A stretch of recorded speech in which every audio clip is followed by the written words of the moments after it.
안녕하세요. 저는 현재 서울에 살고 있고 결혼 1년 차가 된 신혼인 여자입니다. 인생을 살다 보면 별의별 일을 다 겪는다곤 하지만 작년 명절에 어이없는 상황을 경험해서 사연을 신청하게 되었습니다. 올해가 얼마 남지 않다 보니 다음에 다가올 명절이 벌써부터 기대가 되는데요. 그 이유는 제 밑으로 두 동서가 있는데 먼저 결혼 생활을 시작하고 있었어요. 그리고 둘 다 로펌 변호사로 활동을 하고 있는 중이죠. 둘째 동서가 먼저 둘째 시동생과 결혼을 했고, 둘째 동서의 소개로 막내 시동생과도 결혼으로까지 이어지면서 두 동서의 사이는 더 돈독해지게 된 것 같아요. 남편과 결혼 전에 두 동서가 같은 대학 선후배 사이로 상당히 오랜 기간 친밀한 관계를 유지해 왔었다고 들었어요. 그래서 그런지 처음 남편과 결혼을 하기 위해 시댁에 인사를 드리러 갔을 때 두 동서가 서로 가까이 붙어 있는 모습을 확인할 수가 있었어요. 그런데 저를 바라보는 시선들이 약간 경계하는 것 같은 느낌이 들더라고요. 그런 눈빛들이 크게 신경이 쓰인 건 아니었는데 남편과 결혼을 하고 나서부터 두 동서의 행동들이 제 심기를 불편하게 만들었습니다. 서로 잘 지내면 좋겠지만 제가 시댁 집안의 큰 며느리로 들어오면서부터 두 동서들은 저에 대한 불만이 상당히 많았어요. 자신들이 그동안 만들어온 체계가 저로 인해 깨지게 되는 것처럼 느끼고 있는 듯 보였습니다. 두 동서들과 결혼 초부터 안 좋은 관계를 만들고 싶지 않아 최대한 친근하게 다가가려고 저 나름대로 노력을 했어요. 그런데 두 동서들과 친해지는 건 상당히 어려웠습니다. 일부러 대놓고 거리를 두면서 시댁에서 일상 대화하는 것 외엔 개인적인 말은 일절하지 않았어요. 이런 관계가 오래 지속이 되다 보면 서로에게 더 안 좋은 감정만 생기게 될까봐 최대한 빠른 시일 내에 두 동서들과의 벽을 허물기 위해 좀 더 적극적으로 노력을 했는데 이런 제가 두 동서들에게는 부담으로 다가왔는지 미간을 찌푸리면서 온몸으로 저를 거부하는 모습을 보여줬어요. 형님이 저희와 가까워지고 싶어 하는 건 알겠는데요. 굳이 그렇게 할 필요 없어요. 저희는 형님과 딱히 가까워지고 싶지 않거든요. 아버님 댁에 오면 그냥 조용히 할 일만 하고 돌아가세요. 아주버님이 우리 식구들 중에 제일 학벌도 떨어지고 능력이 없어서 본인 기준에 맞는 형님을 선택한 것 같은데 이 집 며느리로 들어오는 게 형님한테 어울린다고 생각하는 건 아니죠? 제가 형님이었으면 결혼 포기했을 것 같은데 아무리 눈치가 없어도 그렇지. 저희가 대놓고 싫어하는 티를 냈는데도 형님은 끝까지 아주버님과의 결혼을 강행하더라고요. 하긴 나이가 한 살 한 살 먹어갈수록 당연히 마음이 급하긴 하겠죠. 더 늦었다간 평생 노처녀로 살아갈 테니까요. 형님 입장 충분히 이해는 되지만 형님이 들어오기 전에는 집안 분위기도 상당히 좋았는데 형님이 새 식구로 들어오면서부터 모든 게 불편해져서 표정 관리가 잘 안 돼요. 사람은 수더분해 보이는데 머리는 든 게 없을 것 같아 집안의 격을 떨어뜨리는 것 같아서 그냥 다가오지 않았으면 좋겠어요. 큰 아주버님 하나도 감당이 힘든데 똑같은 사람이 한 명 더 들어왔으니 속 터지는 건 당연한 거죠. 저희 남편은 소아과 의사고 둘째 아주버님은 금융업에 종사하시는데 큰 아주버님은 반도체 설비 보수 일해서 우리에 비해 쥐꼬리만한 월급을 받고 있잖아요. 제 일주일 용돈벌이밖에 안 된다는 말을 들었을 때 큰 아주버님을 주변인들에게 제 체면이 있어서 소개를 시켜주고 싶지 않더라고요. 그 돈이면 평생 혼자서 사는 게 좋을 것 같아서 어머님한테도 집안의 격을 떨어뜨리게 되는 며느리감을 데리고 올 거니 결혼은 웬만하면 안 시키는 게 좋을 것 같다고 했었거든요. 그런데 아주버님이 갑자기 대형 사고를 치게 될 줄은 꿈에도 몰랐네요. 그러니까 동서들은 내가 이 집 며느리로 들어온 게 상당히 마음에 들지 않다는 거네? 동서들은 법조인인 변호사고 서방님들은 의사에 금융회사 다니고 있는데 나랑 결혼한 그이는 설비보수 엔지니어고 나까지 보잘것없는 인물이라 그래서 무시한다는 거지? 이제 감이 좀 잡혀요? 저희가 왜 가까이 하지 않으려 하는지요. 어느 정도 대화 수준이 맞아야 상대를 하죠. 그러니 제발 부탁인데요. 아버님 댁에서 모임이 가지게 되면 그냥 조용히 형님 할 것만 하고 돌아가세요. 그게 피차 서로 편한 거예요. 내가 이래서 법을 다루는 사람들을 그리 좋아하지 않아. 사자 직업을 가지고 있는 사람들 보면 쥐들이 뭐 좀 되는 인물인 줄 안다니까. 모두가 다 그런 건 아닐 테니 동서들은 다를 줄 알았는데 그건 내 생각이었네. 처음에는 두 동서들과 최대한 좋게 대화를 이끌어가고 싶었지만 법을 다루는 사람들이 윗사람을 대하는 행실이 너무 실망스러워서 저도 모르게 목소리 톤이 높아졌고 두 동서들과 안 좋은 대화를 주고받게 되었습니다. 제가 처음 시댁에 인사를 왔을 때 느꼈던 감정 그대로 두 동서들의 성격은 너무 날카로웠어요. 그리고 말끝마다 저희 남편을 무시하는 말들을 하는데 제가 남편과 결혼하기 전에는 동서들이 남편을 얼마나 무시하면서 살아왔을지 안 봐도 눈에 훤했습니다.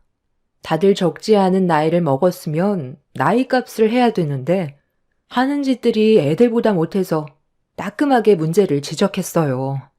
제 말이 동서들도 기분이 안 좋았는지 목소리가 높아지자 시모가 주방으로 들어와 중재를 해주셨어요. 동서들은 주방으로 들어온 시모를 보자마자 저에 대한 불만을 쉬지 않고 쏟아냈어요. 어머님, 제가 뭐라고 했어요? 이 결혼 무조건 아니라고 했었죠? 제가 사람을 한두 명 만나는 것도 아니고 딱 보면 질이 좋은 사람인지 아닌지 단번에 알 수 있다고 했잖아요. 그래서 어머님이 며느리로 받아준다면 집안에 불화가 생기게 될 거라고 했는데 지금 보세요. 제 말이 딱 들어맞잖아요. 저도 형님으로 인정을 못하겠어요. 어느 정도 유식해야 대우를 해주지. 말귀도 못 알아듣는 무식쟁이를 제가 형님으로 받아줄 이유는 없죠. 그럼 나랑 너희 시아버지가 생각 없이 허락을 했다는 거니? 너희들이 얘기하는 걸 들어보면 그네를 며느리로 들인 게 잘못이라는 건데 이 결정을 누가 내렸니? 니들이 마음에 들지 않는다고 나까지 큰 며느리에게 안 좋은 감정을 만들 필요 있어? 내가 봤을 때 니들이 더 덜 떨어진 것 같은데 암만 법지식이 많으면 뭐해. 인성이 글러먹었는데 최근에 우리 집에서 몇 번 식사 모임을 가지는 동안 내가 유심히 지켜봐오면서 느낀 건 니들이 큰 며느리보다 지식적으로 배운 게 많다고 은근히 무시하고 뭘 물어봐도 대답도 잘 안 하더라. 니들이 새로 들어온 큰 며느리를 대놓고 무시를 하는데 그럼 뒤에서 내가 안 볼 때 내 욕도 엄청 많이 하겠네. 아니, 무슨 말을 그렇게 하세요. 저희가 왜 어머님을 무시하는 말을 하겠어요. 며느리로 들어온 이후부터 지금까지 어머님 험담한 적 단 한 번도 없었어요. 네가 했는지 안 했는지 내가 두 눈으로 본 것도 아닌데 어떻게 믿을 수가 있겠니? 배운 사람일수록 행실을 조심해야 되는 거야. 한국 땅덩어리가 얼마나 좁은지 너희들도 잘 알고 있지? 한 달이 건너면 다 아는 사람들이야. 지금은 니들이 잘 나가고 부족함 없이 살아가고 있으니까 오만함이 생길 순 있겠지. 하지만 언제 어디에서 예기치 못한 상황에 도움이 필요할 수도 있는 상황이 생길 수도 있는 거다. 그때 니들이 생각 없이 저지른 사소한 행동들이 걸림돌이 될 수도 있다는 거 꼭 명심하거라. 시모가 목소리를 높이자 가족들 모두 주방으로 들어왔고 더 커질 뻔했던 상황은 그렇게 정리가 되었습니다. 시모가 동서들 편에 서서 얘기해 주는 게 아닌 중립 위치에서 잘잘못을 따지고 들어가자 동서들은 그런 시모의 모습을 보고 기분이 많이 상했는지 표정 관리가 되지 않고 있었지만 저는 시모의 말이 100번 맞는다고 생각했어요. 지금은 잘 나가는 듯 보여도 나중에 예기치 못한 상황에서 자신이 무시했던 사람에게 도움을 받게 되는 일이 있을 수도 있기 때문에 항상 겸손해야 된다는 걸 동서들에게 알려줬는데도 시모의 말에 불만만 가득했던 동서들은 그날 이후부터 시댁에 모임이 있을 때면 핑계를 대고 오지 않았어요. 동서 둘 다 똑같은 행동을 보이게 되자 시모는 심기가 많이 불편해지셨는지 얼마 뒤 다가온 추석 명절 때 동서들의 잘못된 행실을 바로잡기 위해 엄청난 결정을 하셨습니다. 어머님, 이게 다 뭐예요? 저희 보고 이 많은 걸 다 하라고요? 매번 명절 때마다 먹을 만큼만 했지. 이러게까지 하진 않았었는데 무슨 이유라도 있는 거예요? 이번에 불의한 이웃을 돕기로 마을 사람들과 한뜻을 모아 음식을 준비하기로 했으니 너희들도 좋은 일에 같이 동참해야 되지 않겠니? 명절 때마다 가족들이 없어서 혼자 외롭게 지내시는 독거노인분들을 위해 직접 음식을 준비해서 찾아뵙기로 했으니 너희들도 좋은 마음으로 음식에 신경 좀 써주면 좋겠구나. 뭐라고요? 아니 어머님, 저희가 지금 한가해서 명절날 시간 빼고 온 줄 아세요? 오늘도 올까 말까 고민하다가 한동안 찾아뵙지 못해서 어쩔 수 없이 시간 쪼개서 온 거라고요. 저는 어머님이 준비해 주신 음식을 맛있게 먹고 돌아갈 생각이었지. 불우이웃을 돕기 위해 음식을 만들려고 온 게 아니에요. 동서 말이 맞아요. 저희가 언제 명절 음식 준비한 적 있었어요? 저희가 오기 전에 어머님이 전부 다 준비해 주셨잖아요. 그런데 갑자기 왜 안 하던 행동을 하실까? 어머님이 이러시는 거 적응도 안 되지만 다른 사람 보는 것 같아 기분이 별로 안 좋아요. 그냥 저희 친정으로 돌아갈게요. 가족 모두가 붙어서 하기로 했는데 니들만 빠지겠다고? 그동안 오냐오냐 해줬더니 시애미 말을 아주 개똥으로 듣는구나. 당장 옷 갈아입고 나오지 못해. 엄마, 잠깐만요. 이럴 계획이었으면 저희한테 먼저 얘기 좀 해주지 그랬어요. 저희가 간단하게 식사만 하고 돌아갈 생각이었는데 갑자기 음식을 준비하라고 하니까 얼마나 당황스럽겠어요. 야무진 형수님 계시는데 혼자서 하시라고 하고 저희는 그만 돌아가 볼게요. 어차피 당장 먹을 음식도 없는 거잖아요. 내가 분명히 여기 있는 음식들 전부 다 같이 만들어서 불의한 이웃을 돕기로 했다고 했을 텐데 지금 장난하는 걸로 보이니? 두 번 얘기하게 하지 말고 시간 없으니까 서둘러 음식 준비해라. 다른 건 내가 할 테니 너희들은 준비되어 있는 식재료로 전만 부치면 된다. 당신 애들 데리고 일회용 용기 좀 사와봐요. 시무가 낮게 깔린 목소리로 분위기를 조성하자 두 동선의 애들도 눈치는 있는지 더 이상 얘기하다간 문제가 생길 것 같아 불만 섞인 표정으로 음식을 만들기 시작했어요. 그런데 잠시 뒤 시모에게 전화 한 통이 왔고 잠깐 자리를 비워야 할 것 같다면서 금방 올 거라고 급하게 밖으로 나가셨는데 그 순간 두 동서가 들고 있던 뒤집개를 바닥으로 패대기 쳐버렸어요. 저는 두 동서를 무시하면서 묵묵히 전을 부치고 있는데 두 동서가 나누는 대화에 기분이 안 좋아지기 시작했고 참다 못한 저는 동서들에게 시모가 오기 전에 서둘러 음식을 마무리하자고 했는데 그 순간 제 기분을 상하게 만든 한마디를 듣게 되었어요. 진짜. 정말 못해 먹겠네. 아니 어머님, 정말 왜 그러시는 거야? 원래 저런 성격 아니었는데 형님이 들어오면서부터 정말 이상해지셨어. 우리한테 그동안 찍소리도 못했으면서 갑자기 왜 저러시는 거야? 평소에 봉사활동을 했으면 그냥 그러려니 했겠는데 지금까지 봉사활동하는 거 한 번도 본 적이 없는데 무슨 바람이 불어서 이 많은 음식들을 전부 다 준비하라는 건지 아무리 생각해봐도 이해가 안 된다니까. 동서는 어머님 행동에 대해 이해가 돼? 동서도 납득 안 되지? 전혀 이해가 안 되죠. 저희가 그동안 어머님한테 바친 게 얼마인데 매번 얼굴 볼 때마다 용돈 챙겨드리면서 며느리가 할 수 있는 최선을 다했는데 결국 돌아오는 건 제 손에 들린 뒤집개밖에 없네요. 다음부터는 어머님 전화도 안 받을 거예요. 그냥 오지 않는 게 속 편하겠어요. 이건 타인에 대한 배려가 없는 행동이고 강제 노동을 시키는 행위이기 때문에 형법 제67조로 다스려야 되는 거 아니에요? 형님 생각은 어때요? 형법 제62조로 다스리기에는 죄질이 안 좋잖아요? 당연히 형법 제67조가 적합하지.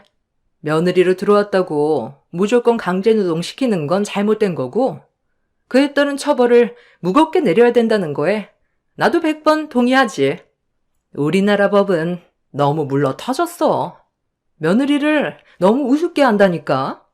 우리가 법을 다루는 변호사인 걸 완전히 잊어버리셨나 봐. 그런데 제 얼굴에 뭐 묻었어요? 아니, 왜 그렇게 쳐다보세요? 아, 우리가 무슨 말을 하는지 못 알아들어서 그런 거구나?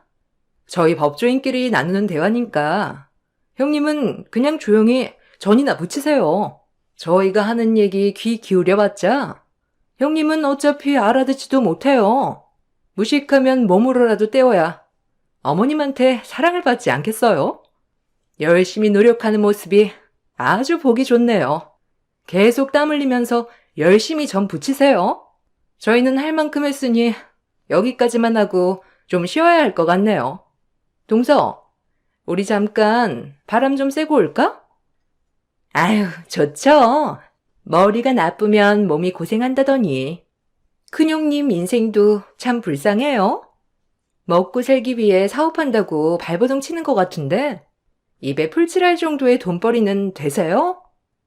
돈이 되겠니? 아무리 알고 기어봤자 우리를 어떻게 따라와. 사업을 크게 하는 것도 아니고 손바닥만하게 가게 하나로 돈벌이가 되겠어? 내가 그동안 계속 참고 있었는데 니들 도대체 뭘 믿고 그렇게 설치는 거야? 변호사가 엄청 대단한 직업인 줄 아는데 그래봤자 로펌에 소속되어 있는 직원 나부랭이 아니야? 월급 받아먹고 사는 주제에 뭐가 그렇게 잘나서 윗사람에 대한 예의는 조금 더 찾아볼 수가 없네. 정말 내가 이런 말까진 안 하려 했는데 쬐깐한 후배년들이 선배 앞에서 방금 뭐라고 그랬어? 형법 62조? 이깟 일 좀 시켰다고 어머님을 재판에 세우겠다는 거야? 뭐야? 니들 서울법대에 나왔다고 했지? 몇 학번이야? 내가 너희들 까마득한 선배야. 법대 나와서 이렇게 살고 있는 모습을 보니까 아주 우스워 보이지? 어머님이 전에 뭐라고 하셨어? 대한민국 땅덩어리가 손바닥만 하기 때문에 행실을 똑바로 해야 된다고 하지 않았어? 그런데 너희들은 눈앞에 보이는 겉모습만 보고 사람을 판단해? 그러고도 너희들이 법조인이냐?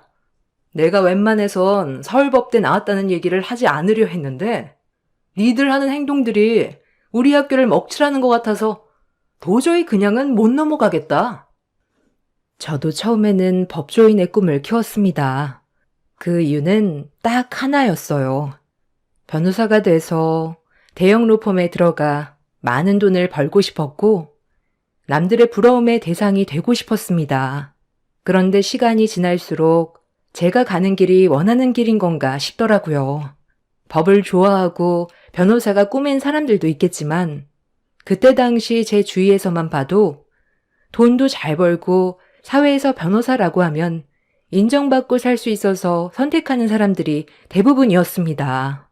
그리고 로스쿨 졸업도 하지 않은 친구들이 벌써부터 변호사 된 것 마냥 거만해져서 타인을 무시하고 법으로 상대를 누르려는 모습들을 보니 저도 나중에 그런 사람이 되어 있을까봐 두렵기도 했어요.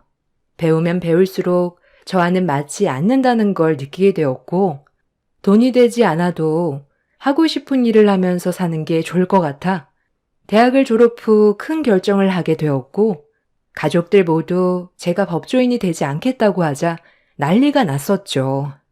저희 집안의 유일한 희망이었고 장녀였기 때문에 저에게 거는 기대가 상당했었는데 힘들게 대학교를 졸업까지 했으면서 로스쿨에 들어가지 않겠다는 말에 부모님께서는 쓰러지셨습니다. 하지만 저는 가족이 원하는 삶을 살기보단 제가 원하는 삶을 살고 싶었어요. 그래서 새로운 도전을 다시 처음부터 시작을 하게 되었던 거고, 그 과정들이 쉽진 않았지만 시간이 지날수록 제가 걷고 있는 길에 대한 확신이 들었습니다. 부모님께서는 제가 힘든 결정을 내린 만큼 잘 되길 바라는 마음에 필요한 것들을 도와주셨어요. 그렇게 마음속으로만 품고 있었던 요식업에 뛰어들게 되었고, 늦게 출발한 만큼 남들보다 더 열심히 하려고 노력했어요. 그리고 그 결과 저는 현재 국내에만 한식 체인점이 50개 점포가 자리를 잡았고, 지금도 꾸준하게 성장 중에 있습니다. 해외에도 7개의 점포를 오픈한 상태입니다. 힘들게 달려온 만큼 저에게 주어지는 수익 또한 적지 않았고, 저는 언제나 초심을 잃지 않기 위해 함께 일하신 사장님들과 가족처럼 관계를 유지하고 있는 중입니다. 제가 만약에 변호사가 돼서 로펌에 들어가 월급 받는 위치에 있었다면 분명 한계가 느껴졌을 테고, 더 이상의 성장이 멈췄을 때 오는 만족감과 성취감이 없어서 직업에 대한 즐거움이 많이 떨어졌을 거예요. 주어진 환경을 통해 사람이 변화된다고 하는데, 힘든 결정이었던 만큼 저와 동행하신 사장님들께 제가 덜 가져가고 더 드릴 정도로 항상 변치 않는 좋은 마음을 유지하기 위해 노력해오며 살아왔었습니다. 그런데 한참 어린 후배들이 법을 다루는 사람이면 그만한 품격을 갖추고 살아야 되는데, 같은 대학을 나왔다는 게 창피할 만큼 두 동서들의 실망스러운 행동에 너무 화가 났어요. 제가 같은 대학교 선배라는 증거를 대자 당황한 두 동서들은 사색이 된 얼굴로 저에게 자신들이 저지른 실수에 대해 수습하려고 진땀을 빼기 시작했어요. 어머, 큰형님, 왜 진작에 얘기하지 않으셨어요? 미리 말씀을 해주셨더라면 저희가 형님을 무시하지 않았을 텐데, 방금 말실수한 거 어머님한테 얘기하지 않을 거죠? 이건 형님 탓도 있는 거 아시죠? 식당 몇 개 운영한다고 해서 배운 게 없으니까 장사로 먹고 사는 줄 알았지. 저희랑 같은 대학에 나왔다고 누가 생각이나 했겠어요? 내가 굳이 말을 할 필요 있나? 그리고 내가 동서들과 같은 대학에 나왔다고 얘기하면 나를 대하는 행실들이 전부 다 진심이었겠어? 분명 가식적인 부분들이 있었겠지. 나는 동서들과 진심으로 가족이 되고 싶었던 것뿐이야. 그런데 학교 후배인 니들이 보인 행동은 정말 선배로서 너무 실망스럽고 내가 다 부끄러울 정도였어. 상대방이 법에 대해서 모를 수도 있다고 쳐. 하지만 못 알아듣는다고 몇 조 몇 항 얘기하면서 상대방을 무시하는데 어떻게 법조인이라고 할 수가 있어? 어머님이 왜 우리한테 이런 일을 시키셨는지 생각은 해봤어? 왜 이렇게 많은 음식들을 만들라고 하신 것 같아? 좋은 일도 하고 우리 관계가 좋은 관계로 발전될 수 있게 많은 대화를 나누라고 자리를 마련해 주신 거 아니겠어? 지금 시간이 한참 지났는데도 가족들 전부 안 들어오고 있잖아.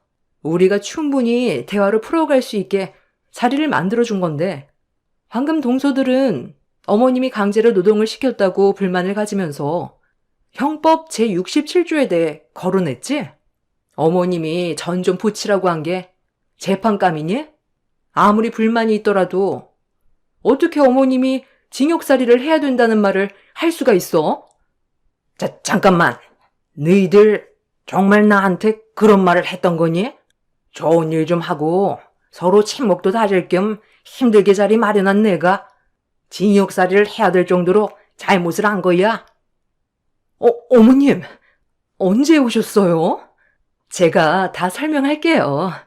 매번 어머님 댁에 와서 음식만 먹다가 갑자기 일을 시키니까 심통이 나서 투덜거린 거예요. 조금도 악한 감정이 들어간 건 아니었어요. 저희가 여기 있는 전 다 붙일 테니까 형님이랑 어머님은 들어가서 좀 쉬세요. 흥분 좀 가라앉으시고 쉬고 계세요. 아, 그리고 말 나온 김에 한마디 더 붙이자면 동서들이 다니고 있는 로펌에 내 대학 동문들이 꽤 많이 다니고 있거든? 며칠 전에도 전화 통화했었는데 그중 한 친구가 그 로펌 대표 아들과 곧 결혼하는 거 알지? 나랑 중학교 때부터 친구였어. 조만간 얼굴 좀 보고 얘기 좀 해야 되겠다. 동서들이 안과 밖이 많이 다른지 알고 싶어서. 동서들이 다니고 있는 로펌 회사에 제 동문이 로펌 대표 아들과 곧 결혼식을 올리기 위해 준비를 하고 있었어요. 나중에 결혼식장 가면 어차피 알게 될 거라 제 입으로 굳이 법대 나왔다는 말을 하고 싶지 않았었는데 두 동서들의 행실이 너무 안 좋아서 잘못된 버릇을 고쳐줘야 할 것 같아 어쩔 수 없이 제 입으로 말을 할 수밖에 없었습니다. 동서들은 뒤늦게 자신들의 행동에 대해 가족들에게 용서를 구했고 사람 쉽게 변하지 않는다는 거 잘 알고 있지만 일단 두고 보고 있는 중입니다. 그날 이후 두 동서들은 틱소리하지 못하고 시모가 시키는 일이면 적극적으로 움직이고 있어요. 그리고 깍듯하게 예의 바른 행동을 보이고 있습니다. 속으론 어떻게 생각하고 있는지 모르겠지만 두 동서들의 못된 버릇들을 계속 지켜만 봤다면 아마 집안은 풍비박산이 났을 수도 있을 거예요. 저는 옳은 결정을 내렸다고 생각합니다.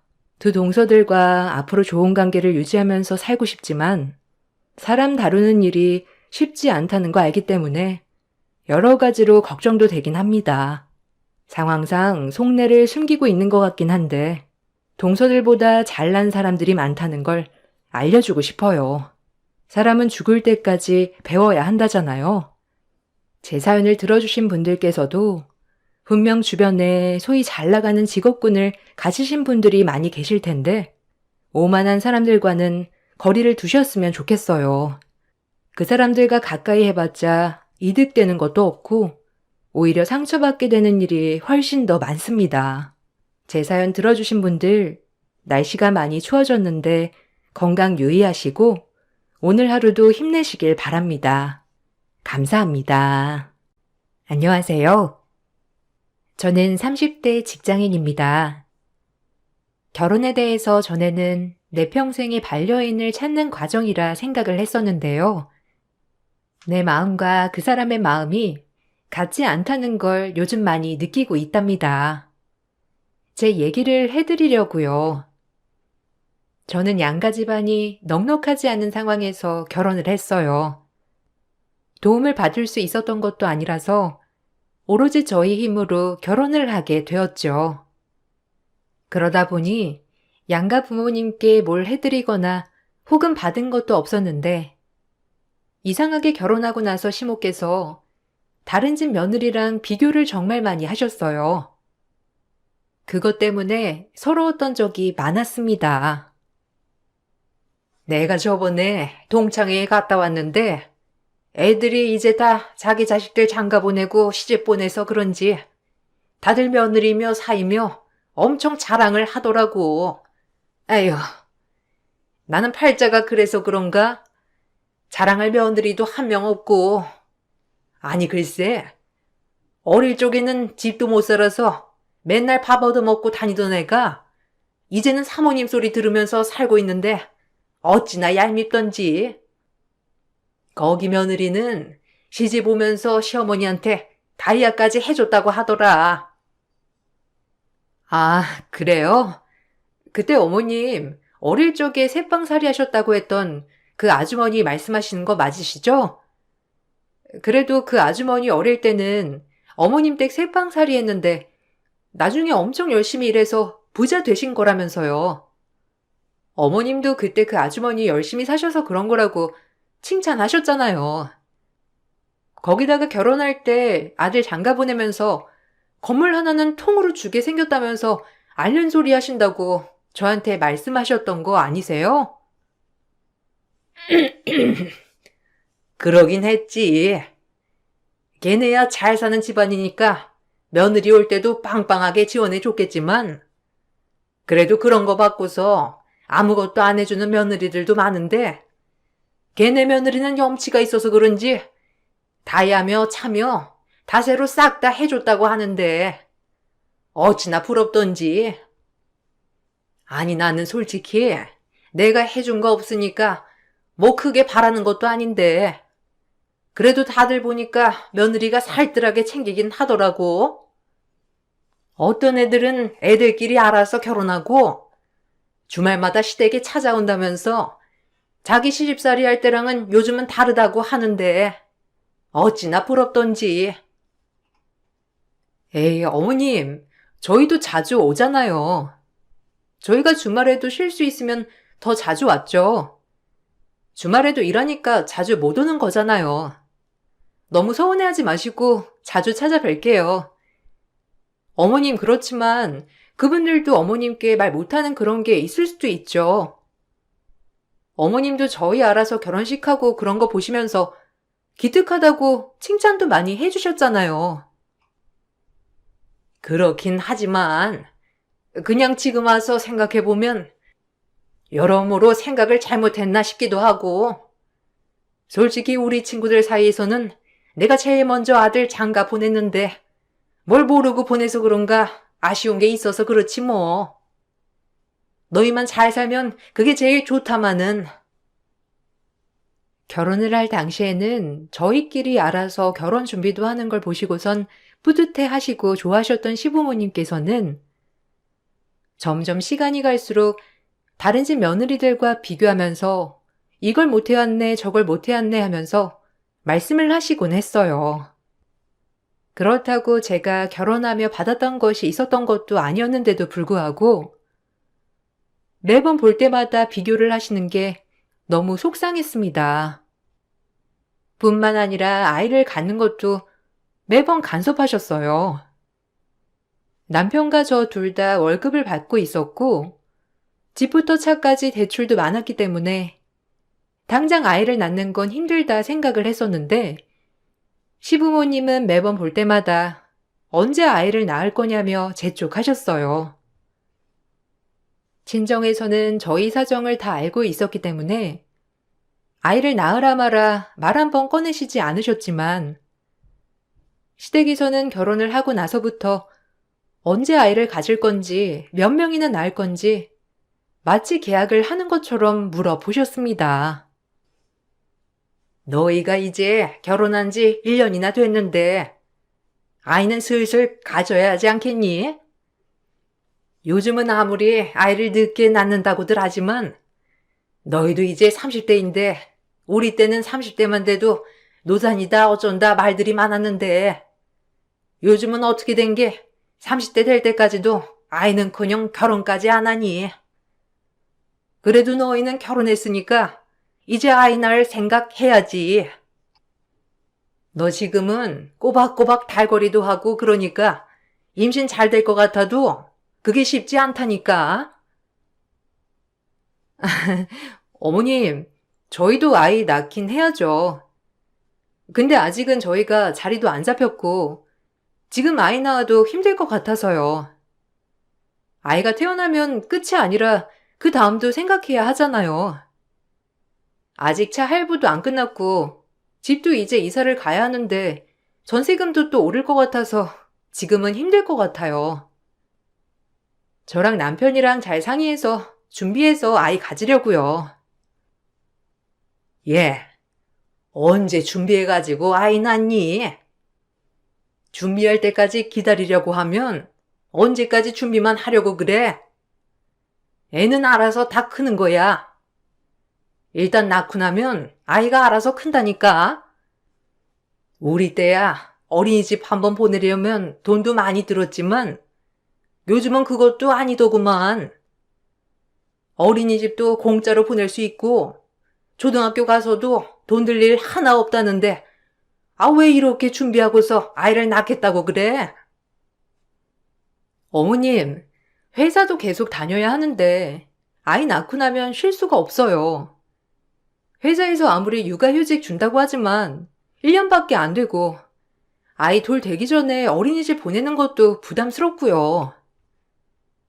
남편은 회사에서 아예 쉴 수 있는 게 아니니까 아직은 좀 힘들 것 같아요. 어머님도 일하시니 아이는 못 봐주신다고 하셨잖아요. 저희 집에서도 아직 두 분 다 일하셔서 아이 낳더라도 봐주실 형편은 안 되세요. 아니 그니까 일단 낳아보라니까. 나와보면 우리든 너네 집이든 도움을 주겠지. 네 남편도 같은 생각이니? 네가 이렇게 고집 피우니까 우리 아들이 아이 못 낳겠다 그러는 건 아니고, 이렇게 생각만 하다가는 아이 못 낳고 세월 그냥 흐르는 거야. 너희가 아이 하나만 낳을 건 아니잖아. 그 다음에 출산할 것도 생각하다 보면 너 지금 준비 안 하면 늦는다니까. 시댁에서는 하루가 멀다 하고 언제 아이를 낳을 거냐 물어보고 저는 매번 형편이 그렇게 되지 않아 힘들다고 했지만 그 말을 들어주시지도 않으셨어요. 당장 아이를 낳는다고 해도 육아휴직은 저만 쓸 수 있었고 복직을 할 수 있다는 장담도 못했거든요. 거기다가 양가 부모님이 모두 일을 하고 있는 상황에서 도움을 받을 길은 없었는데도 불구하고 시댁에서 항상 아이를 일찍 가지라고만 말씀을 하셨죠. 매번 시댁에 가서는 시부모님도 모두 저에게만 말을 하시는 탓에 스트레스는 저만 받았어요. 남편이랑 이런 얘기를 하면서도 자주 다퉜습니다. 남편은 마치 다른 사람 고민을 얘기하는 것처럼 대수롭지 않게 말했죠. 어른들이야 그냥 하는 말이지. 거기다 대고 이러니 저러니 왜 말을 해서 스트레스를 받아? 그냥 내내 하고 넘어가면 되잖아. 안 그래도 엄마랑 아빠가 결혼하고 나서 소식 없길래 궁금해서 물어보시는 거야. 엄마 아빠 주변에서는 벌써 손주 보시는 분들도 계시니까 우리가 형편이 이렇다고 말해도 아마 크게 생각 안 하실걸? 그러니까 당신도 그냥 알았다 하고 그냥 넘어가. 아, 왜 그런 거에 스트레스를 받아? 아니, 당신이야. 시부모님께서 뭐라고 안 하니까 그러지. 다 나한테만 언제 아이 가질 거냐고 물어보시잖아. 솔직히 어머님, 아버님이 당신한테 아이 가지려고 노력 좀 해봐라. 한마디 해보신 적 있어? 없잖아. 당신은 그런 거 경험하지 않으니까 내가 얼마나 스트레스 받는지 모른다니까? 우리 집에서도 당신한테 이래라 저래라 한 적도 없잖아. 왜 없어? 있는데 나는 그냥 한 귀로 듣고 한 귀로 흘리는 거지. 나도 그런 거 일일이 다 신경 쓰면 스트레스 많이 받을 텐데 나는 신경 안 쓴다니까. 그냥 우리가 안 된다는 걸 다른 사람들이 이렇게 말하든 저렇게 말하든 무슨 상관이야.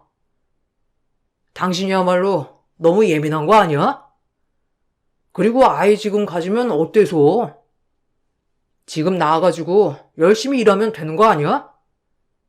솔직히 아이 낳는다고 돈 수억 깨지는 것도 아니잖아. 뭐? 당신 진짜 갑자기 왜 그러는 거야? 전에는 어릴 적에 너무 가난해서 자기는 그런 집에 아이 키우고 싶지 않다며. 우리 지금도 대출금에 매달 허덕이고 사는데 아이까지 낳으면 어떻게 애 키울 거야? 조금이라도 상황이 풀려야 아이를 갖든지 말든지 하지. 준비해서 결혼하고 싶다고 한 거 당신이 그래도 같이 벌면 낫다면서 결혼한 거잖아.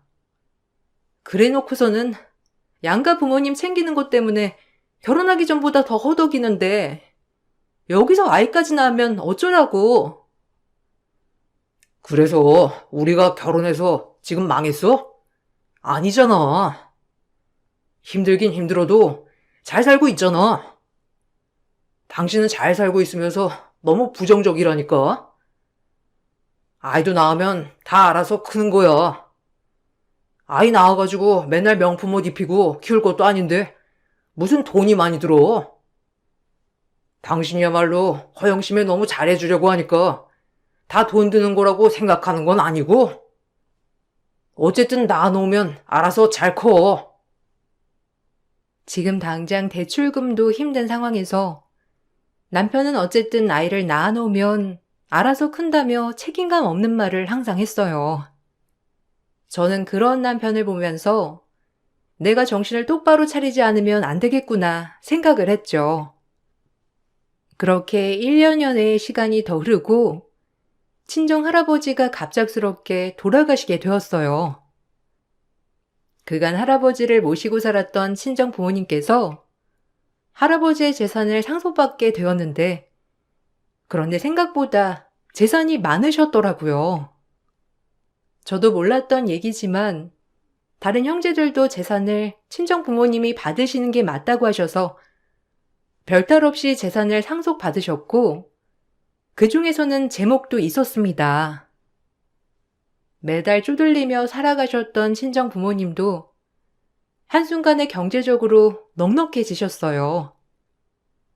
저는 그 돈에 대해서 크게 생각을 하지 않았지만 남편은 너무나 좋아했죠.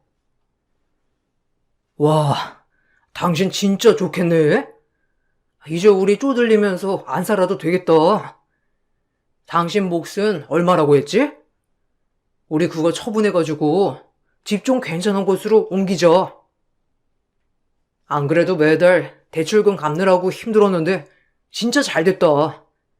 하늘에서 우리 살라고 도와주시는가 보다. 그지? 어머님 아버님은 뭐라고 하셔? 이번에 재산들 다 처분하신대? 어떻게 하시고 싶으시대? 그래도 사인 내가 가서 좀 거들어 드려야 하는 거 아니야?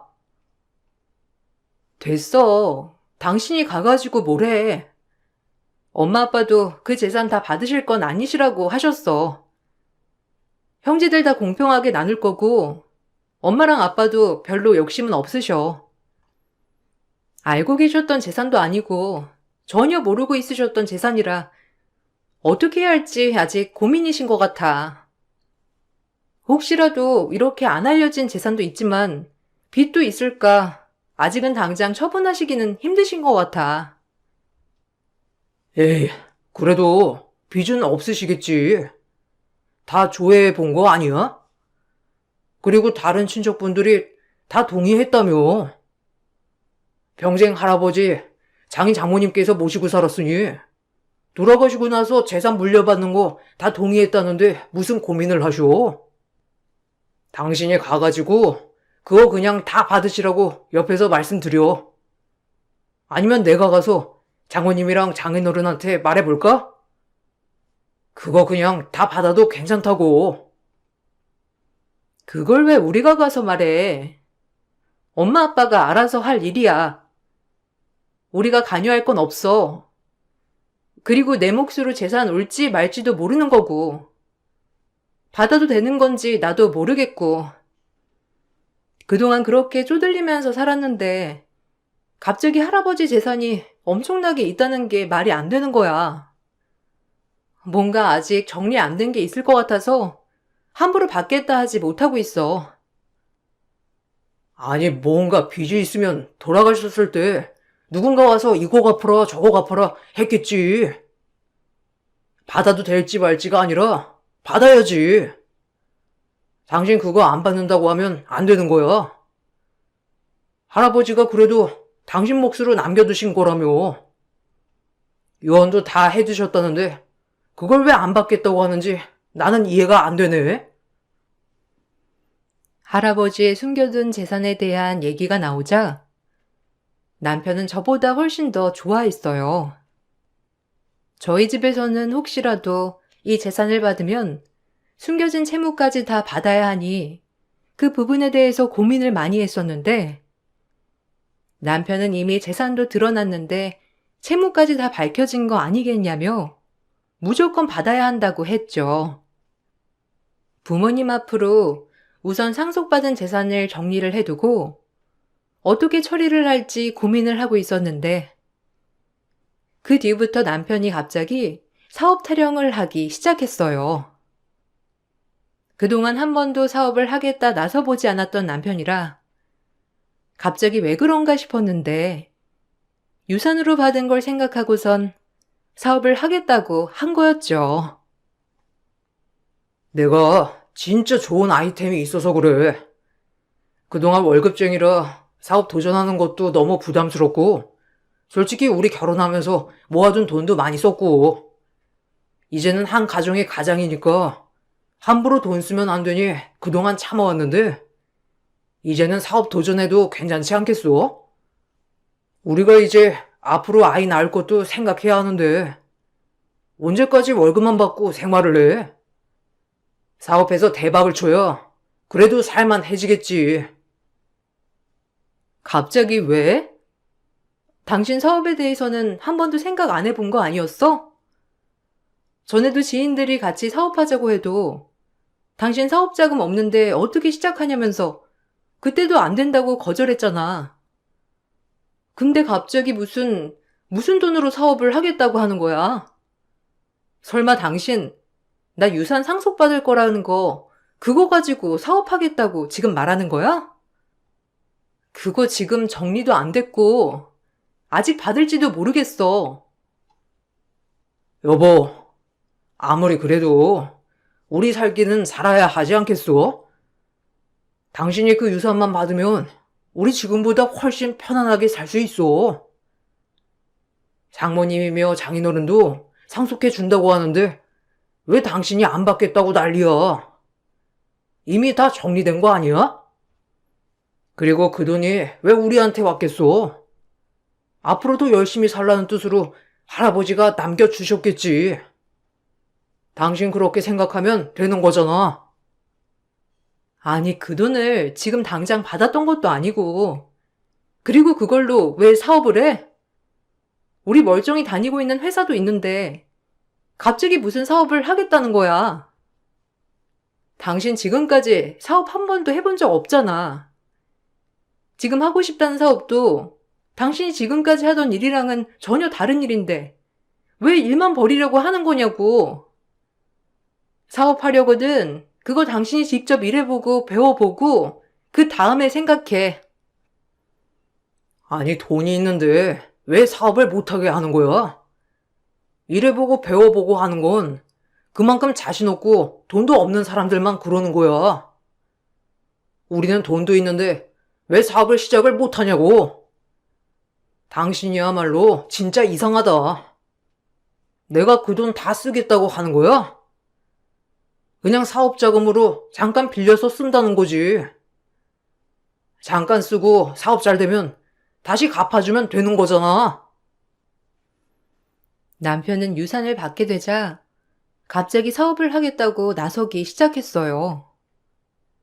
갑작스러운 남편의 말에 정말 당황스러웠지만 평소에 사업을 하겠다고 했던 사람도 아니었고 하고 싶다던 사업도 원래 하던 일도 아니었기 때문에 반대를 하게 되었죠. 그랬더니 어느 순간부터 시댁 식구들이 다 나서서 사업을 시켜주라며 저를 압박하기 시작했어요. 어느 날은 시모가 급하다며 저를 불렀던 날이 있었어요. 가보니 시모 지인분들이 다 같이 모여 계셨죠. 처음에는 웬일로 불렀나 싶었는데 시모가 하는 얘기를 듣고서는 기가 막혔어요. 어머, 우리 며느리 왔네. 아니, 저번부터 우리 친구들이 너 너무 궁금하다고 하길래 불렀어. 괜찮지? 우리 이제 자리 금방 마무리되는데 안 그래도 너랑 할 얘기도 있고 그래가지고 같이 집에 나갈까 싶어서. 내가 얘기했지? 우리 며느리 이제 유산 받아가지고 그걸로 사업 시작하겠다고 해서 우리 집에 가서 사업 얘기도 좀 하고 그러려고. 아우, 예. 며느리가 사업 자금도 대주고 진짜 좋겠다. 아유, 나는 언제 저런 며느리 볼까? 안 그래도 얘가 며느리가 이제 유산 많이 받아서 사업 시작하기로 했다면서 엄청 얘기를 하길래 진짜인지 아닌지 궁금했는데 여기서 이렇게 말하니까 진짜인 것 같네. 결혼할 때는 아무것도 안 가지고 와서 얘가 엄청 속상해했거든. 아유, 그 얘기를 왜 여기서 해? 우리 며느리 들으면 속상하게. 그래도 이렇게 유산 정리해가지고 사업자금으로 준다고 하니까 이렇게 기특한 며느리가 어디 있니? 그렇지? 아들이 우리 집안 살려보려고 저렇게 아등바등 노력하는데 옆에서 보기에도 안쓰러워서 그랬겠지. 우리가 나중에 잘 되면 너희들한테도 한턱 크게 쏠게. 그렇게 알아. 아차차. 우리 이제 가서 얘기 좀 해야 돼가지고 나 먼저 가봐야 되겠다. 시모는 시모 지인분들이 있는 자리에서 제가 사업자금을 내주는 것으로 완전히 못을 박아 버렸습니다. 저는 너무나 황당했죠. 집에 오고 나서도 시모는 제가 마치 유산을 모두 사업자금으로 다 투자를 할 것처럼 확정하고 말을 하셨어요. 그런 말조차 한 적이 없었는데 시댁에서는 제가 유산을 받는다는 것도 남편이 그 유산으로 사업을 하고 싶어 한다는 것도 다 알고 계셨죠. 이것 때문에 남편과도 정말 많이 다퉜어요. 그렇지만 남편은 악의 없이 그저 자랑을 하고 싶어서 한 말이었다면서 저를 예민한 사람으로 취급을 했습니다.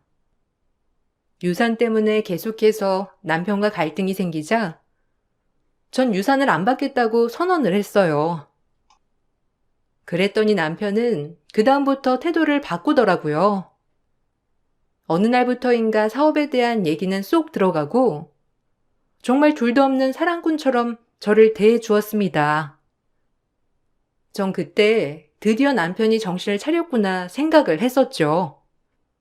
원래는 제가 퇴근하고 집에 갈 때까지 저녁을 차리긴커녕 야근하며 먹고 온 날도 제가 저녁밥을 차려주길 기다렸던 남편이 어느 순간부터 저녁상을 차리고 기다리기 시작했어요. 당신 요새 무슨 일 있어? 매번 집에 오면 저녁상 차리기 바빴던 것 같은데 요즘은 당신이 맨날 저녁 준비하고 있잖아. 주말마다 친구들이랑 술 마시러 나간다, 약속이 있다 하던 사람이 갑자기 주말에 여행 가자고도 하고 무슨 일이 있어? 혹시 나한테 하고 싶은 말 있어서 그래? 무슨 얘긴지 솔직하게 말해봐. 내가 다 들어줄 테니까. 무슨 일은?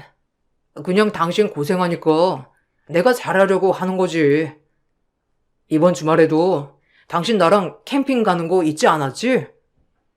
생각해보니까 우리가 결혼한 지 벌써 5년이나 지나가고 있는데 당신이랑 뭐 제대로 된 추억 하나 남긴 거 없는 것 같아가지고 나중에 아이 낳으면 지금처럼 가족들이랑 같이 있어야 할 시간도 훨씬 많아질 텐데 지금부터 연습도 하고 준비도 해야지. 내가 철이 없었어. 오, 웬일이야? 당신 매 주말마다 친구들이랑 놀아야 한다고 나가기 바빴잖아. 벌써부터 아빠 되려고 준비하는 거야? 요즘같이 이렇게 잘해주면 너무 행복할 것 같아. 근데 갑자기 왜 이렇게 잘해줘? 나는 처음에 당신이 뭘 잘못해서 그런가 했잖아. 근데 그런 건 아닌 것 같고, 요즘 사업하고 싶다고도 안 하고, 왜 그러는 거야? 뭘 왜 그래? 그냥 철 든 거지. 그래서 말인데 우리 아이 좀 일찍 가지는 건 어떻게 생각해? 솔직히 우리 조금만 더 있으면 30대 후반이야. 그때 돼서 아이 가지려고 하면 솔직히 애 클 때까지 일할 생각하니 너무 막막해서 그래. 우리가 자리 잡는 것도 중요하지만 나중에 아이 태어나고 나서 아이 키울 것도 생각해야지. 그래도 지금부터 슬슬 준비하는 게 낫지 않을까 싶어서. 그건 어떻게 생각해? 갑자기 아이라니? 우리 그래도 5년은 더 있다가 준비하기로 한 거 아니었어? 하긴 요즘 같은 생각에는 아이 낳아도 괜찮겠다 싶긴 해. 우리도 열심히 일했고 어느 정도 자리도 잡고 있고 솔직히 작년까지만 하더라도 아이 낳아도 될까 걱정 많았는데 요즘은 생각이 좀 바뀌긴 하는데 당신 아이 갖고 싶어서 지금껏 이렇게 노력한 거야? 그래. 당신이랑 이제는 우리 아이 생각을 해야 할 것 같아서. 장모님 장인어른도 말씀을 안 하시지만 얼른 손주 보고 싶으실 거 아니야. 하나밖에 없는 딸 결혼했는데 안 그렇게 생각하시겠어?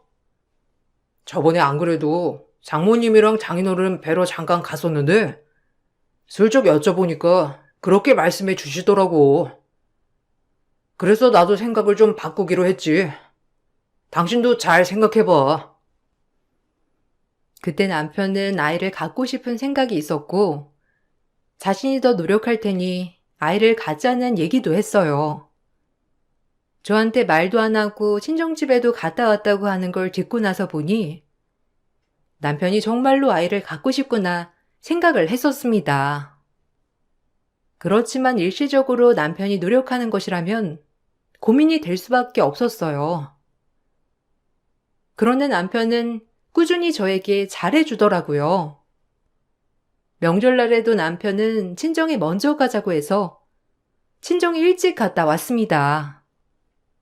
매 명절 때마다 시댁에서 하루 있다 그 다음날 와서기 때문에 엄마 아빠가 정말 너무 좋아하셨어요.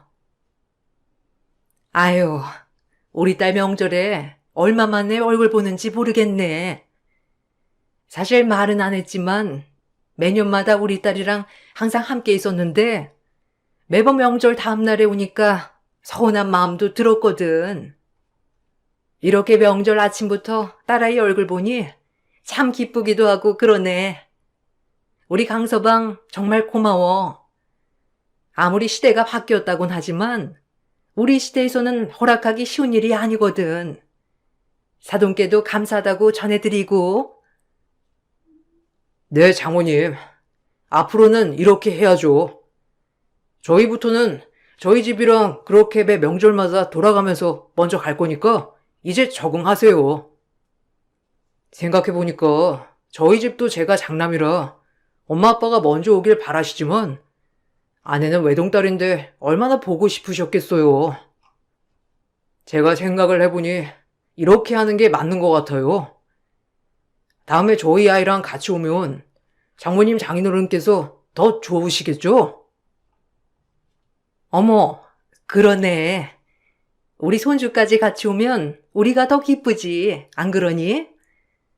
그래, 강서방은 요즘 잘 지내고 있지? 저번에 와서 힘들다고 얘기해서 우리가 얼마나 걱정이 많았는지 몰라. 생각해보니 너희 결혼할 때는 우리가 뭐 하나 해준 것도 없고 얼마나 힘들게 결혼했어. 우리가 이렇게 많이 풀렸는데도 도와주지도 못하고 생각이 짧았어. 그치? 아유, 아니에요. 제가 저번에 별소리를 다 하고 갔네요. 장모님 장인어른 걱정하시라고 했던 말은 아니었는데 그래도 이렇게 생각을 해주시니 저는 너무나 기쁩니다. 와이프랑 앞으로 더 잘 지내려고요. 이렇게 명절에 먼저 방문하는 것도 앞으로 더 잘 지내기 위한 시작이라고 생각해 주시면 감사할 것 같습니다. 명절 아침까지 친정에서 기분 좋게 보내고 저희는 오후가 다 되어서야 시댁에 도착을 했습니다.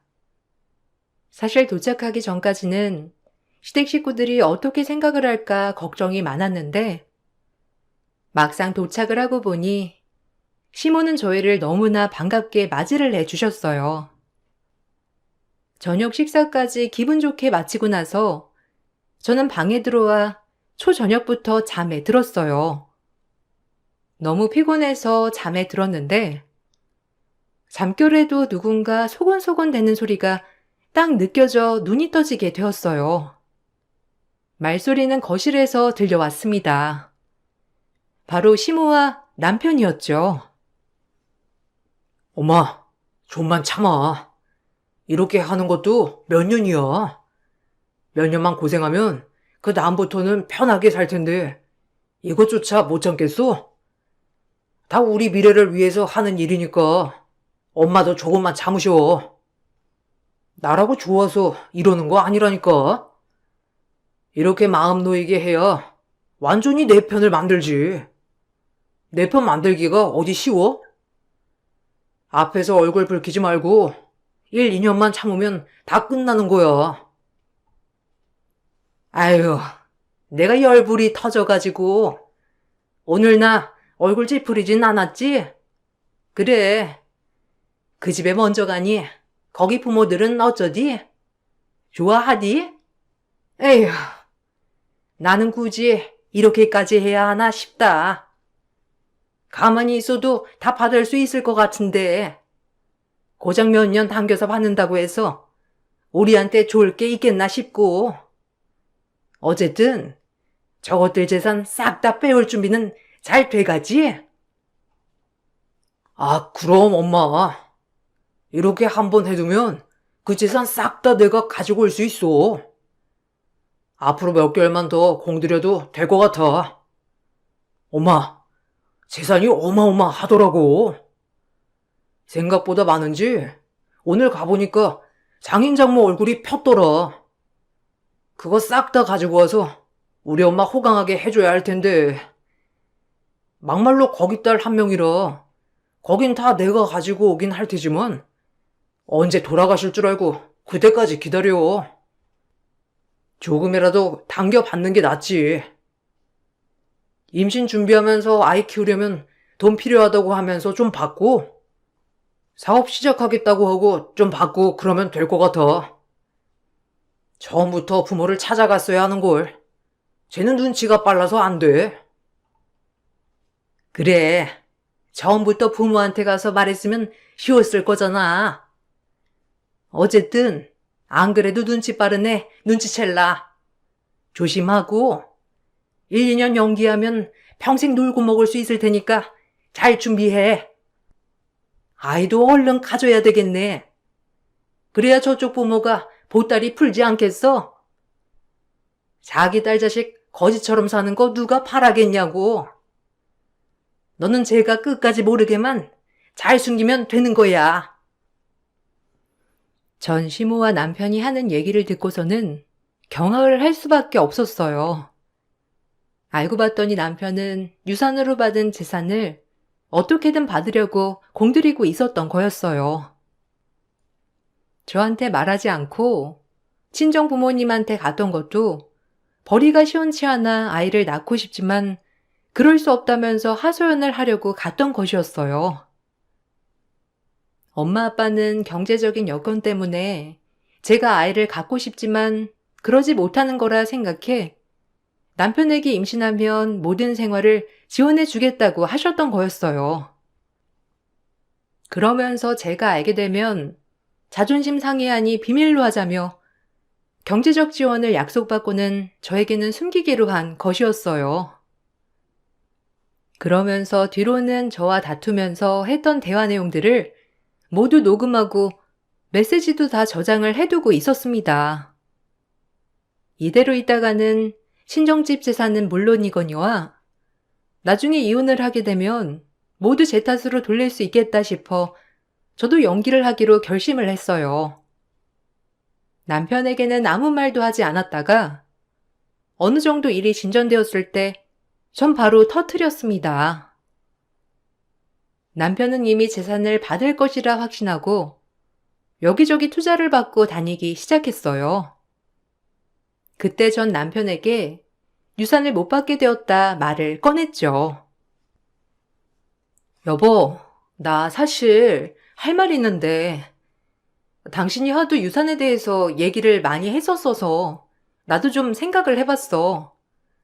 솔직히 나라고 그게 눈이 안 가겠어? 우리가 넉넉한 편도 아니고 그거 처분해서 사용하면 우리도 얼마나 편하고 좋아.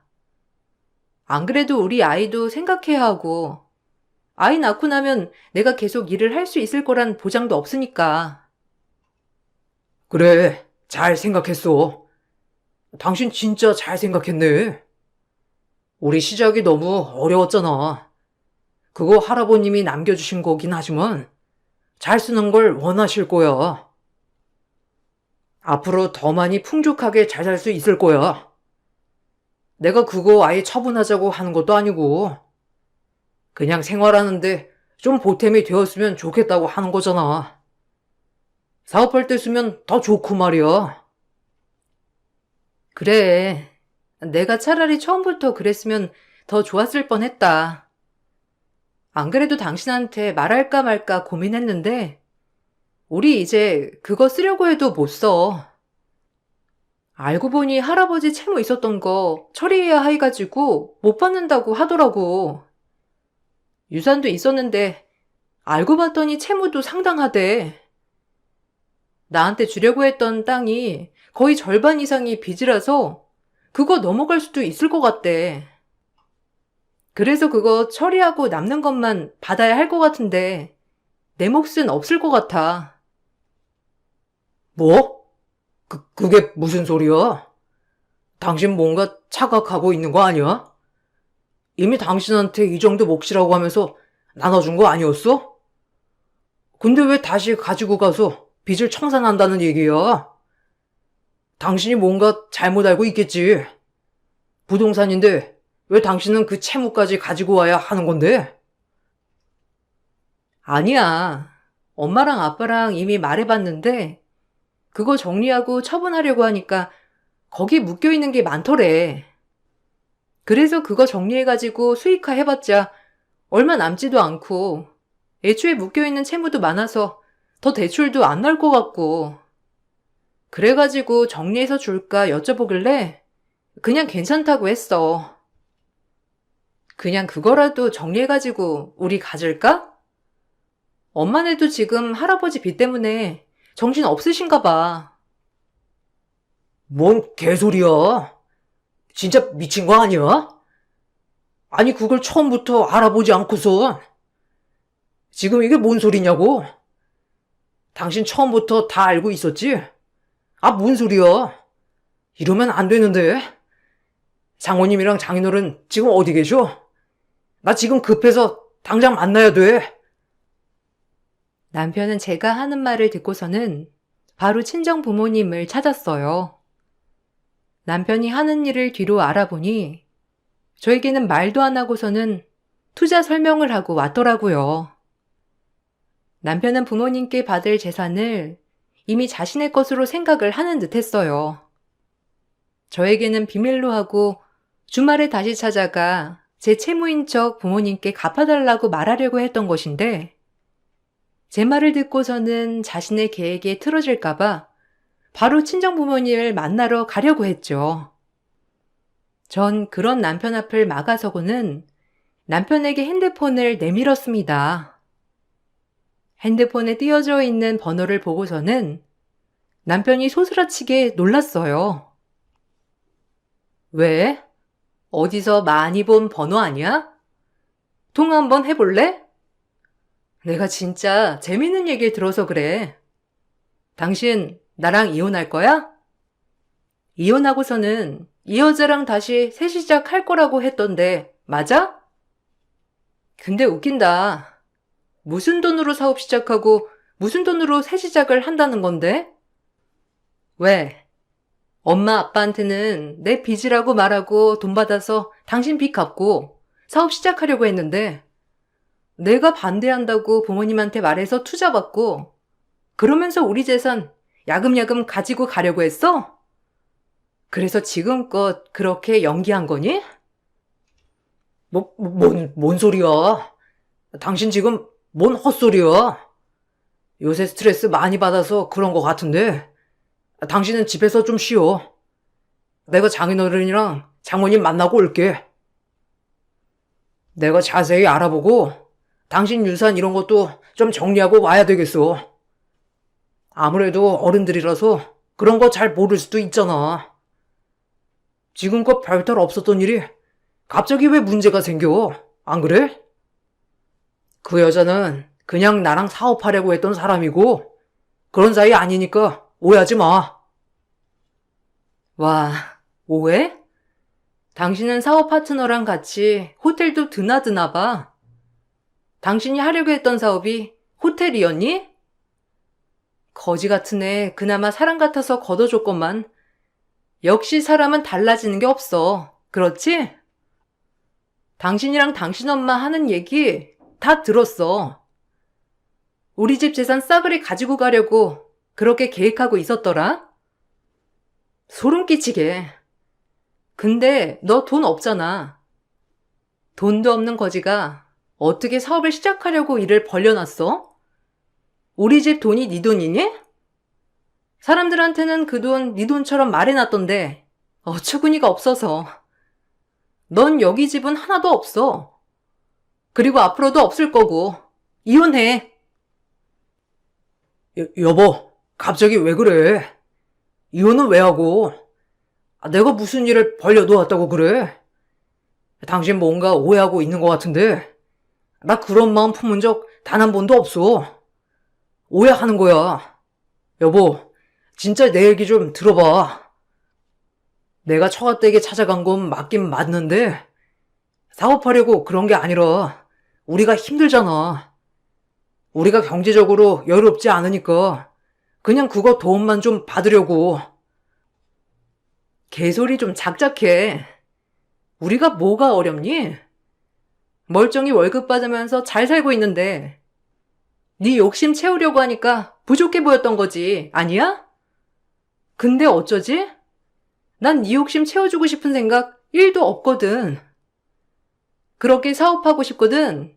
네 능력으로 마음껏 해봐. 거지 같은 게 어디서 남의 돈을 넘봐? 당신 같은 사람을 믿었던 내가 바보였지. 앞으로 내 앞에 얼씬도 하지 마. 전 남편에게 이혼을 청구했습니다. 남편은 멀쩡히 일을 다니는 척하면서 사업을 벌이고 있었고, 그렇게 사업을 한다며 설치고 다니며 알게 된 여자와 외도도 저지르고 있었어요. 마치 저희 집 재산을 자신의 재산처럼 생각하며 사람들에게 말하고 다니니 당연히 주변으로 사람들이 모였고 남편은 헛된 바람을 맞게 되었던 것이었죠. 전 남편이 외도를 하고 있었다는 것과 모든 증거를 다 찾아 소송을 했습니다. 당연히 남편은 저에게 위자료를 주고 이혼을 해야 했어요. 남편은 그동안 저에게 숨기고 여러 번 친정집으로 찾아가 돈을 받았던 정황이 있었어요. 그간 돈을 받으며 제가 몰래 빚을 만들었다고 하거나 혹은 임신 준비를 하느라 필요하다며 말을 했는데 사실이 아니었습니다. 남편은 그렇게 받은 돈들을 개인적으로 쓰고 있었죠. 한두 번 친정 부모님께 받게 되자 남편은 자신의 사업 자금도 친정 부모님께 받을 수 있을 거라 생각했던 것이었고 그렇게 일을 벌려놓았던 것이었습니다. 제가 이혼을 준비하면서 그간 친정 부모님이 들었던 모든 내용들을 알게 되었고 정말로 유산을 모두 남편에게 주기 전에 끝이 나게 되었습니다. 처음에는 재산 분할을 해달라며 제 몫으로 받게 될 유산까지 분할을 요구했지만 받아들여지지 않았어요. 남편은 오히려 빈털터리로 쫓겨났습니다. 남편은 유산을 받을 거라는 말만 믿고 사업을 벌려놓았는데 돈이 없었으니 사업 시작도 하지 못했고 사기죄로 고소까지 당했다고 하더라고요. 당연히 부모님께서도 투자를 하고자 하셨으니 민사로 고소를 하셨고 그에 대한 배상도 받으셨습니다. 그렇게 저희 집 재산을 모두 가로채려고 했던 남편은 결국 형사 고소로 처벌을 받게 되었고 그 뒷감당은 시댁에까지 미치게 되었다고 해요. 며느리 유산으로 인생이 펴질 거라 생각했는데 욕심 때문에 오히려 빚이 더 늘어나게 되었고 남편뿐만 아니라 시댁 식구들 모두 투잡까지 뛰어가며 채무를 갚느라 정신없다고 하더라고요. 전 이혼을 하고 친정으로 들어가 살고 있어요. 할아버지 유산은 모두 부모님에게 주겠다고 말했던 다른 친척 형제들에게 다 배분을 하셨고 친족들은 그전보다 더 큰 가족애를 느끼며 지내고 있어요. 제가 힘든 순간에도 제 곁에는 늘 부모님과 친척들이 함께 있죠. 비록 남편과의 연은 끝이 났지만 그동안 먹고 사느라 서로를 잘 챙기지 못했던 친척들과는 더 친밀한 사이가 되었습니다. 제 긴 사연을 들어주신 분들께 정말 감사드립니다. 돈보다 더 소중한 것이 있다는 걸 이번 기회로 배우게 되었던 것 같아요. 여러분들도 내 인생에 귀중한 것은 무엇일까 생각해 보시면 좋을 것 같네요. 감사합니다. 안녕하세요. 대구에 살고 있고 제2의 인생을 살고 있다고 자부할 수 있는 30대 후반 여성입니다. 학창 시절에 나름 공부를 열심히 했다고 생각했는데 성적이 모자라서 전문대를 가게 되었어요. 전문대를 졸업하고 그래도 남들보다 빨리 취직을 하게 됐어요. 뷰티학과를 나왔기 때문에 졸업 후 M사 브랜드에서 메이크업 아티스트를 시작하게 되었어요. 전공이 뷰티 쪽이기도 했고 나름 전문대도 괜찮았기 때문에 제 학벌에 대해 전혀 문제가 되진 않는다고 생각했어요. 남들보다 더 빠른 진급을 위해 열정적으로 일했고 막내 아티스트부터 시작하여 손에 물 마를 날 없이 정말 모든 걸 다 바쳐서 일을 했죠. 제 노력이 헛되지 않게 브랜드 자체 내에서 인정도 많이 받았고 주변 동료들과 선임들에게도 신뢰를 받고 있었어요. 한참 일을 하면서 남편을 소개받게 되었고 어린 나이였지만 결혼을 준비하게 되었습니다. 일반 회사를 다니는 남편의 어머님은 결혼하기 전부터 겉모습이 화려하고 백화점 브랜드에서 일을 하고 있다는 것을 못마땅하게 생각하는 것 같았어요. 화장이 너무 진한 거 아니니? 아무리 네가 메이크업을 한다고 하지만 요즘 사람들이 그런 거 알아주기나 해. 그래도 여자는 뭐니 뭐니 해도 사무실에 앉아서 일하는 사자 직업이 최고인데 어쩌다 웬 생뚱맞게 우리 아들이 코를 꿰었담? 네? 코를 꿰었다뇨. 무슨 말씀을 그렇게 하세요? 어머님이 몰라서 그러는데 요즘 메이크업 아티스트의 전망이 얼마나 높은데요. 아무래도 결혼하고 애를 낳다 보면 사무직도 그렇게 오래 할 수 없는 직업이라고 생각해요. 그러니 걱정 마세요. 네 걱정을 하는 게 아니라 우리 아들을 걱정하는 거야. 그거 버리는 제대로 되는 거니? 고생만 된통하다 끝나는 거 아니야? 에이, 요샌 안 그래요, 엄마. 얼마나 전문직인데. 그래도 윤지가 일하는 분야에서는 되게 알아주나 봐. 걱정 놓으셔요. 너한테 피해 안 간다고 하면 괜찮은데 너한테 피해 갈까봐 그러지. 요즘에 어디 이상한 여자애들이 한둘인 줄 알아? 남편이 시어머니에게 걱정을 놓으라고 하니 그제 아무 말도 안 하시더라고요. 처음부터 저를 탐탁치 않아 하시는 시어머니였지만 그래도 옆에서 제가 일하는 것도 보여드리고 남편과 잘 사는 모습을 보여드리면 될 것 같다는 생각을 하게 되었어요.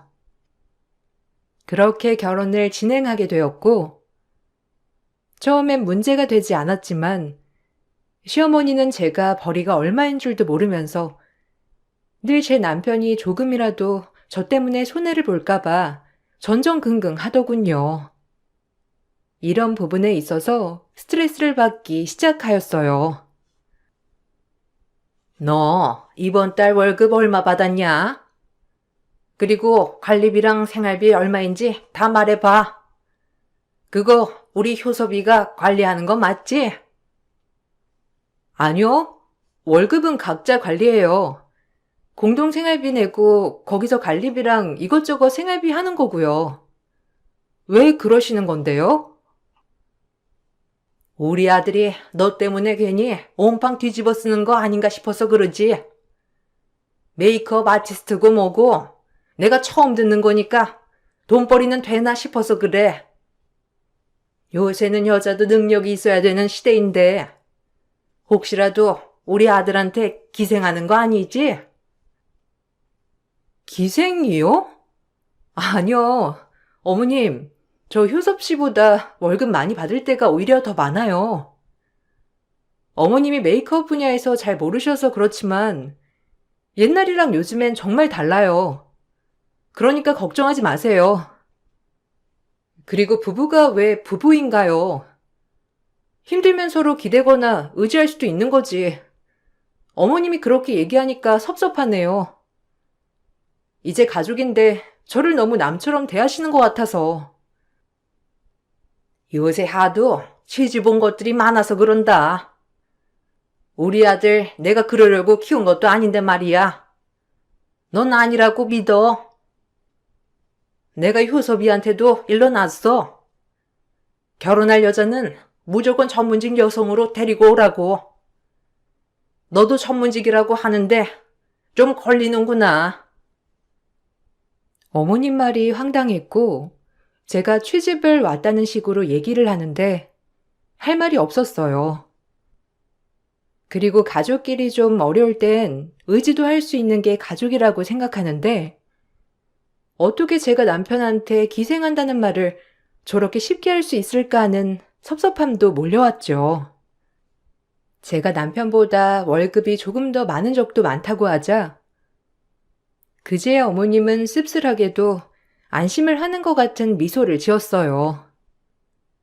어머님께는 제가 가족이 아니라 그저 남편의 등골을 빼먹는 기생충 같은 존재라고 여겨졌습니다.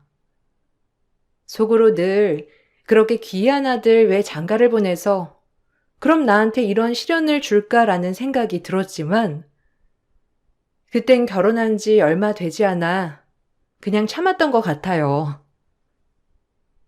어머님은 내 직업에 대해 진짜 무시하시는 것 같아. 아까도 내가 자기한테 치집 왔을까봐 걱정하시더라. 황당했어. 아니 근데 요즘 그런 여자들 많잖아. 엄마가 혹시나 해서 그러시는 거지 뭐. 옛날 분이시기도 하고. 아무리 네가 전문직이라고 해도 어른들은 사자 직업을 전문직으로 생각하지 메이크업 아티스트를 전문직으로 생각하시겠어? 그냥 그러려니 해. 그럼 내가 어머님이 저렇게 얘기하실 때마다 이해해야 한다는 거야, 자기는? 자기가 중간에서 잘할 생각은 안 하고. 그냥 어른이 그런 거니까 그러려니 해. 뭘 그렇게 따지고 드냐, 피곤하게. 너도 참 너다. 어른한테 그러지 좀 마, 야박하게. 엄마가 메이크업 아티스트 이런 일을 어떻게 알겠어? 그러니까 너한테 이러는 것도 이해를 좀 해. 요즘 사람들이나 알지. 당신도 나 처음에 메이크업 한다고 했을 때 멋있다고 하면서 엄청 들이댔잖아. 근데 이제 와서 그런 반응 뭐야? 어이없다. 뭐 생소하기도 하고 그때는 그냥 네가 좋으니까 그랬는데 그냥 어른들은 그럴 수 있으니까 그러려니 하라는 거야. 남편은 저보고 어머님을 이해하라고 했어요.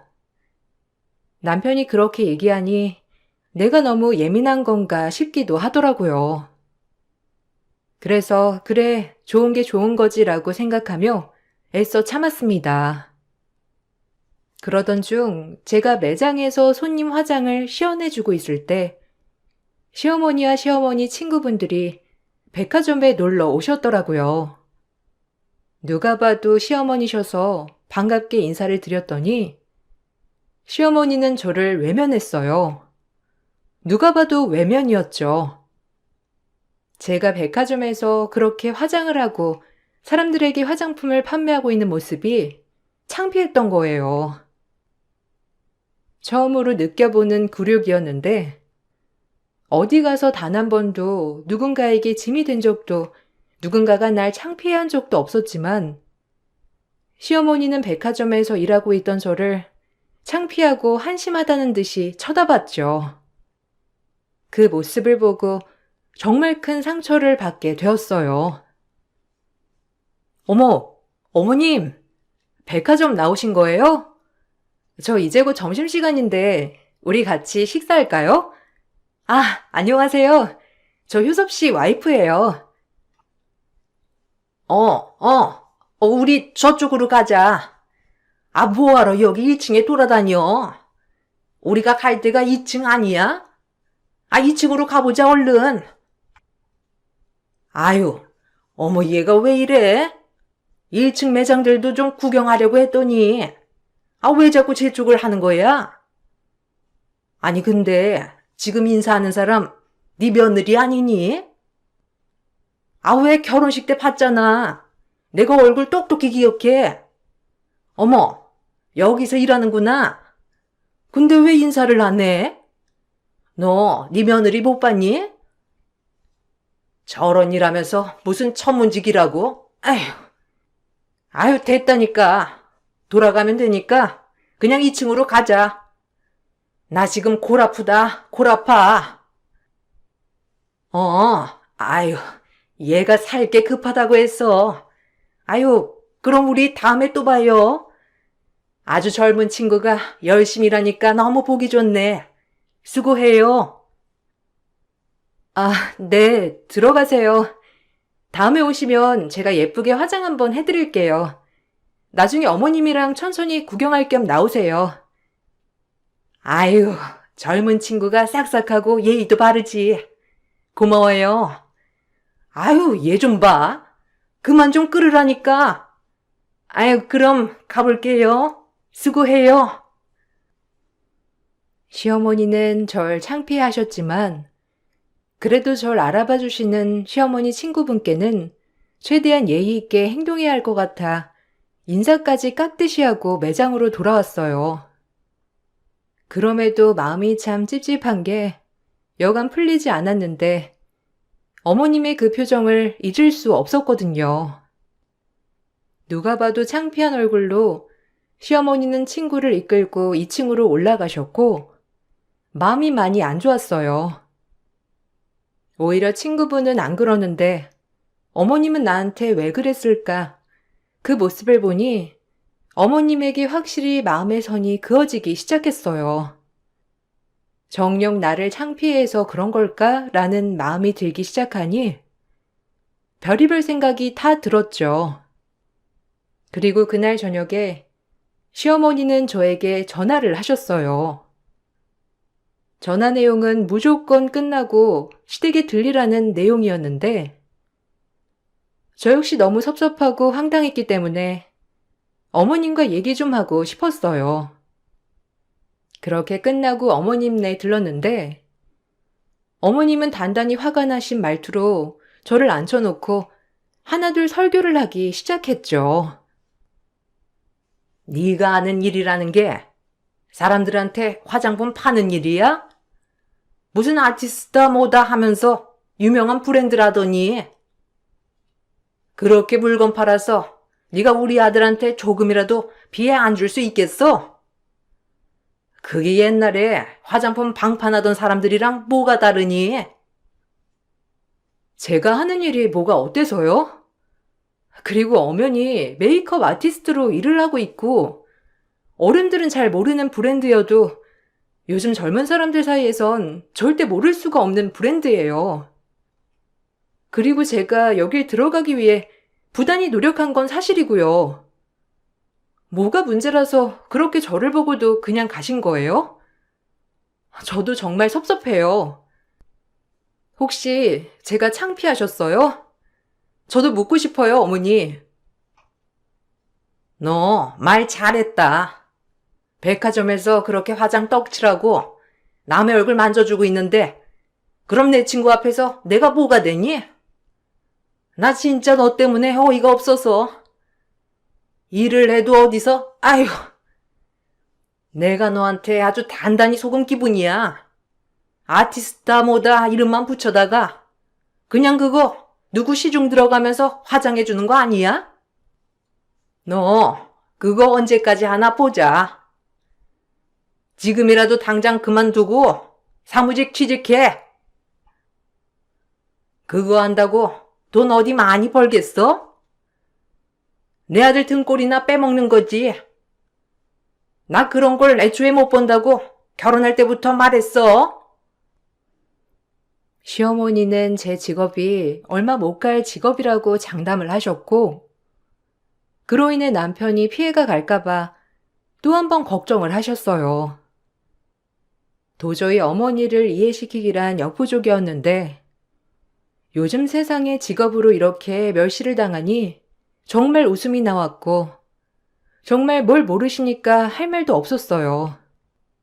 그렇게 그날 일은 해프닝으로 일단락이 되었고, 제 마음속의 상처로 자리 잡게 되었죠. 그러던 중 같이 일했던 선배 언니가 저에게 동업을 제안했어요. 언젠가 이 브랜드에서 나와 홀로 서기를 할 거라고 마음은 먹었지만 막상 친하게 지냈던 선배 언니가 동업을 제안하니 마음속에 있던 열정이 정말 끓어오르더군요. 그렇게 전 창업을 하기로 마음 먹었는데 언젠간 해야 한다고 생각했던 일이기에 주저하지 않았어요. 그리고 오히려 지금이 기회라고 생각이 번뜩 들더라고요. 뭐? 창업? 아, 지금 얼마나 불경기인데 창업을 하겠다는 거야. 그리고 당장에 그럼 수익은 어떻게? 열자마자 잘 되는 것도 아니고. 네가 하는 분야가 뭐 얼마나 가능성 있는 분야인 줄은 모르겠다만. 그래도 돈은 어떡할 거며 어쩔 건데? 걱정이다. 그동안 언젠가는 창업하려고 모아놓은 돈도 있고 대출 좀 받아서 하면 돼. 돈 걱정은 마. 그리고 당신이 몰라서 그러는데 요즘은 일반인들도 메이크업 받는 시대야. 꼭 연예인들만이 아니고 나 이 분야에서 성공할 수 있어. 그러니까 당신 돈 보태지 않을 거면 말리지만 말아줘. 어머님도 내가 백화점에서 일하는 거 보고 탐탁치 않아 하시더라. 그런 모습을 보니까 더 잘 되고 싶어. 내 월급 가지고는 우리 집 생활 불가능한 거 너도 알고 있지? 무조건 너도 벌어와야 해. 그러니까 잘 생각해보고 결정해. 뭐, 자기가 하는 말이 나쁘다고 생각하진 않는데, 이럴 땐 좀 옆에서 응원 좀 해주면 안 돼?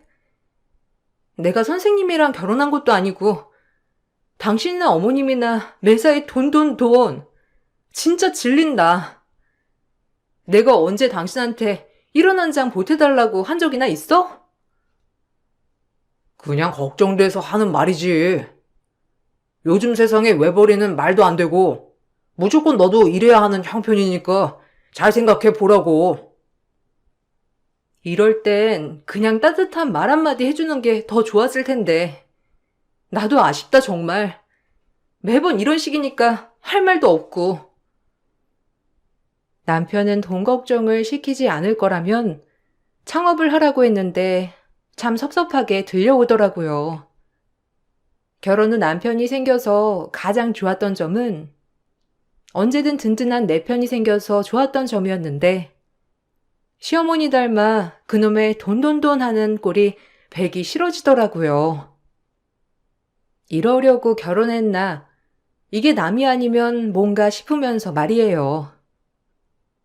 그리고 이 소식은 시어머니 귀에까지 들어갔고 역시나 시어머니는 혹시라도 본인 아들이 저에게 투자를 해줄까봐 노발대발하시며 화부터 내셨어요.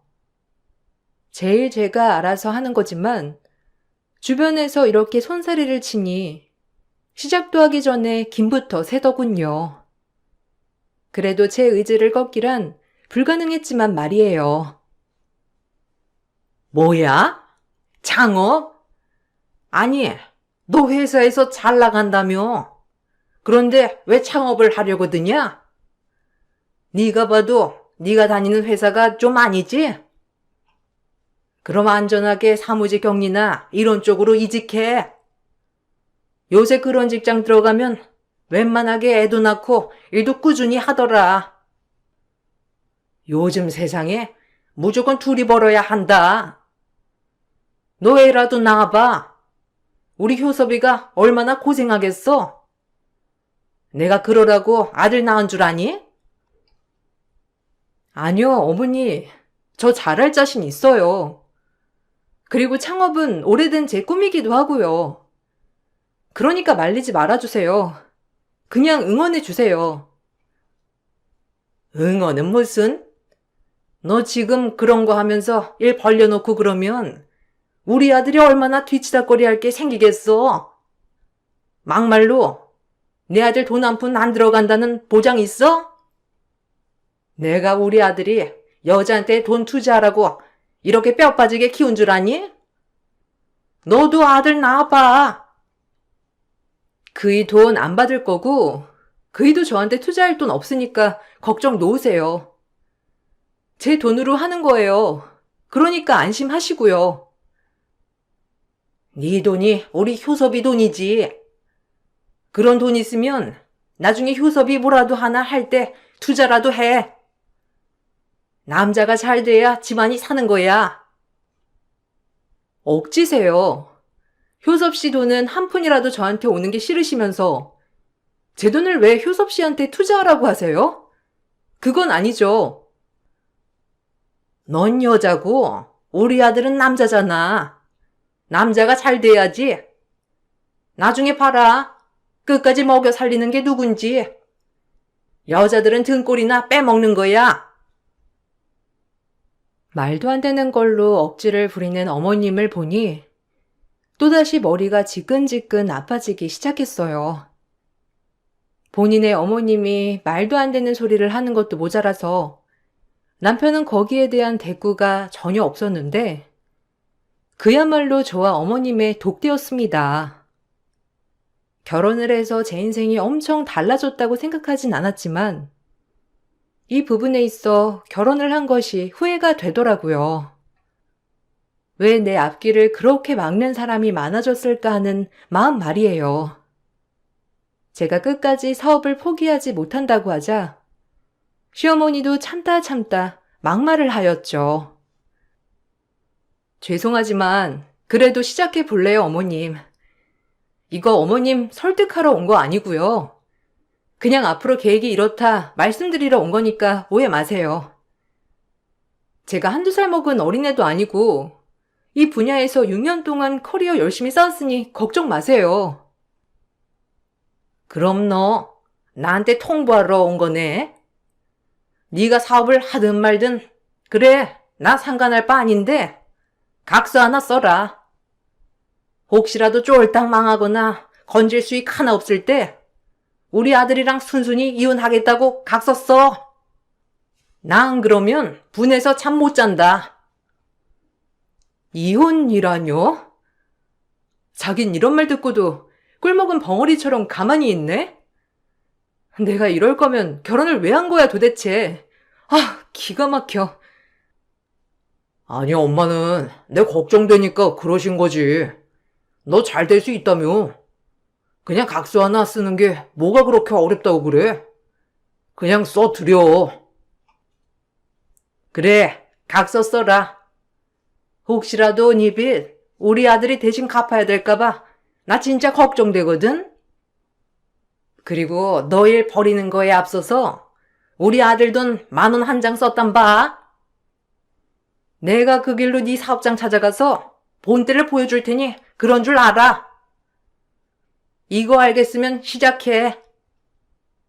그러죠. 뭐 이혼이 어렵나요? 어차피 지금도 보면 제 편 하나 없는데요. 그럼 어머님도 각서 쓰세요. 저 승승장구했을 때 콩고물 하나 바라지 마세요. 아셨어요? 각서는 똑같아야죠. 어느 한 명이 희생할 순 없는 거잖아요. 그러니 어머님이랑 당신도 써. 너무 화가 나 저도 어머님과 남편에게 각서를 요구했어요. 어머님과 남편은 비아냥대며 각서를 순순히 써주더라고요. 오히려 제가 망한다는 쪽으로 생각을 하여서 그런지 순순히 척척 썼어요. 아무리 요즘이 옛날이랑 참 다르다고 하지만 어떻게 이럴 수가 있는지 정말 의아했습니다. 결혼 전 내가 알던 남편이 맞나 싶을 정도로 남편은 뼛속까지 어머님화된 사람이었죠. 그렇게 6년 만에 사직하고 창업한다 하니 노발대발하며 손사래를 치던 어머님과 남편을 멀리하고 전 선배와 사업을 시작했어요. 첫 술에 배부를 순 없지만 저희는 그럼에도 불구하고 일반인들에게 메이크업 특강, 결혼할 신랑 신부 메이크업을 시작하며 자리를 잡아갔어요. 그리고 저희 메이크업 수강생들이 늘어남에 따라 주변에서도 면접 메이크업이라든지 혼주 돌잔치 등등 메이크업 문의가 잇따랐죠.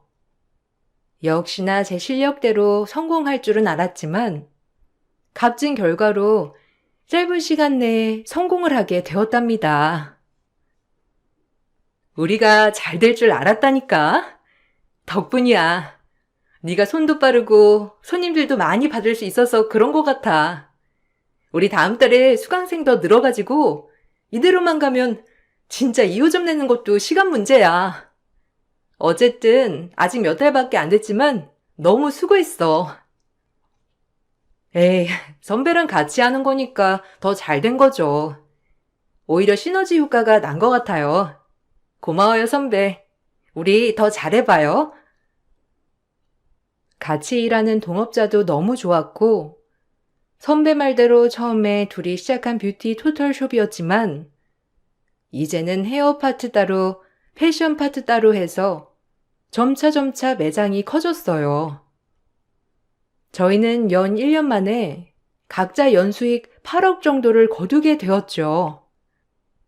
내 실력에 자신은 있었지만 그래도 눈으로 보이는 결과가 너무 좋아서 뿌듯했어요. 제가 바빠지고 일도 많아지며 금전적으로도 여유가 생기자 시어머니와 남편은 태도가 돌변한 게 눈에 확 보였고 오히려 이런 모습들을 보니 더 실망스러웠어요. 성공한 며느리만 인간 취급해주는 것 같아 심란했거든요. 그리고 어이없게도 그들은 이제 대놓고 저에게 물질적인 것을 바라기 시작했습니다. 너 그 정도로 잘 나가는 거 내 노력도 있는 거 아니야? 너 늦게 올 때마다 나 혼자 밥 차려 먹고 내가 무슨 결혼을 한 건지 혼자 사는 건지 나한테 잘해야지 그러니까. 매일 내가 혼자 저녁 챙겨 먹는 것도 일인데 다 네가 늦어서 그런 거잖아. 무슨 말이 하고 싶은 거야? 나 일하는데 자기가 뭐 하나 보탬된 거 없잖아. 응원을 해준 것도 아니고 뭘 원해서 그래? 아무래도 엄마 요새 관절도 안 좋고 한데 안마기 하나 사드리면 어떨까 하는데 너 바쁘단 핑계로 엄마한테 서운하잖아.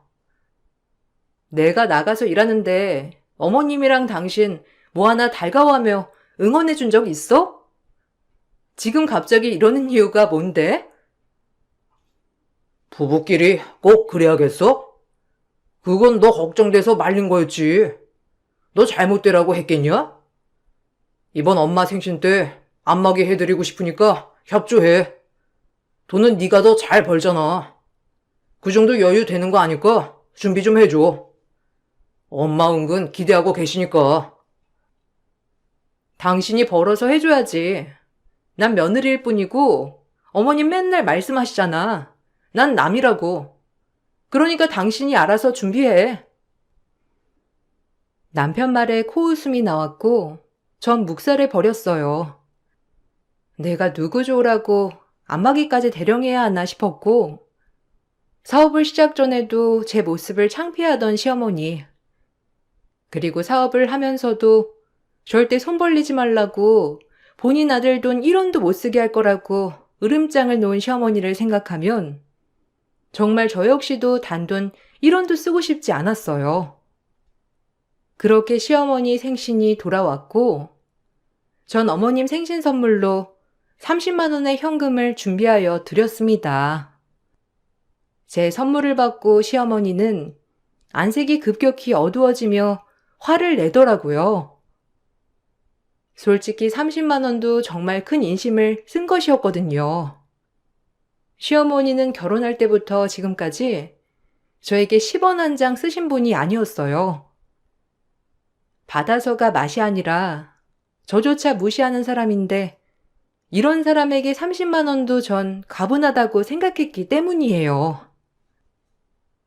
꼴랑 30? 너 지금 장난치니? 내가 너 얼마 버는지 다 아는데 지금 나한테 이런 푼돈 주는 거야? 너 날 시엠이라고 생각은 하는 거냐? 너 이런 식으로 우리 아들도 무시하고 있지? 그게 아니고서야 나한테 이럴 리가 없잖아. 너 같은 애 처음 본다. 어머님, 제 수익은 수익인 거고요. 우리 각서 썼잖아요. 이제 와서 왜 그러세요? 전 그때 어머님이 했던 행동, 말들 다 잊혀지지 않아요. 그래놓고 이제 와서 저한테 뭘 바라시는 거 참 웃긴 행동 아니에요? 당신도 너무 웃긴다 진짜. 뻔뻔하잖아. 이혼까지 염두에 둔 며느리인데 뭘 바라세요 바라시길. 진짜 뻔뻔한 게 하늘을 찌르네. 이거 어디 뉴스감 아닌가요? 제가 연수익 8억을 거두고 남편한테 1,000원도 안 주니 모자 반응 진짜 황당하더라고요. 이제 와서 본인들이 저의 돈을 마음대로 할 수 있을 거라는 그런 착각을 한다는 게 우스웠어요. 전 그때 모든 걸 깨닫게 되었고 진정으로 이 사람들과 이제는 이별을 해야 할 때라고 확신이 들었어요. 시어머니의 뻔뻔한 태도, 남편의 안일한 태도를 용서할 수가 없던 저는 그 자리에서 이혼을 선언했습니다. 제가 이혼을 선언하자 남편은 절대 이혼을 못 해준다고 했고 시어머니 또한 이혼은 안 된다고 하더군요. 여하튼 변하지 않는 건 넌 이제 며느리라는 거야. 그러니까 며느리면 며느리답게 순응하고 살아. 너 잘된 거 다 우리 아들 외조 덕분 아니니? 맨날 밥도 혼자 차려 먹고 얼마나 외로웠을 거야. 그러니까 네가 당연히 이 집에 잘해야 하는 게 맞는 거지. 웃기고 있네. 이런 뻔뻔한 사람들 같으니라고. 그렇게 사업하기 전에 돈 한 푼 갖다 쓰면 이혼이라더니 이제 내가 내 돈 가지고 잘 되니까 이 돈이 당신네들 걸로 보여? 도저히 못 참겠다. 원래도 행복하지 않은 결혼 생활 왜 붙잡고 있었을까 하는 생각이 들게 되는 날이네. 우리 이혼해. 그리고 다신 마주치지 말자고. 아줌마도 아줌마가 원하는 사짜 며느리 봐. 당신 아들이 그 정도로 잘나진 않았지만 어떻게든 구해지면 구해지겠지. 돌싱이라도 말이야. 더 이상 얘기할 가치도 없는 인간들 같으니라고. 전 그 말을 끝으로 남편의 귀퉁이를 날렸습니다. 그동안 절 보호해주고 응원해줘도 모자란 남편이 늘 시어머니 편에 서서 저를 힘들게 한 것도 모자라 이제 와서 제 돈을 본인들 돈인 양 생각하는 게 너무 화가 났거든요.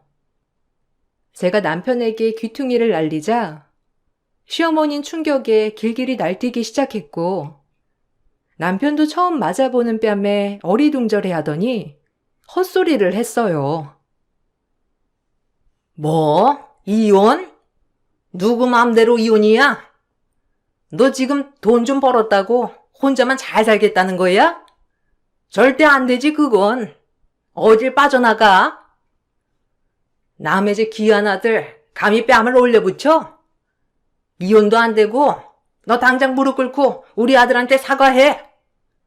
계집년이 어디서 손을 대? 더 당하고 싶으면 말해. 더 날려줄게.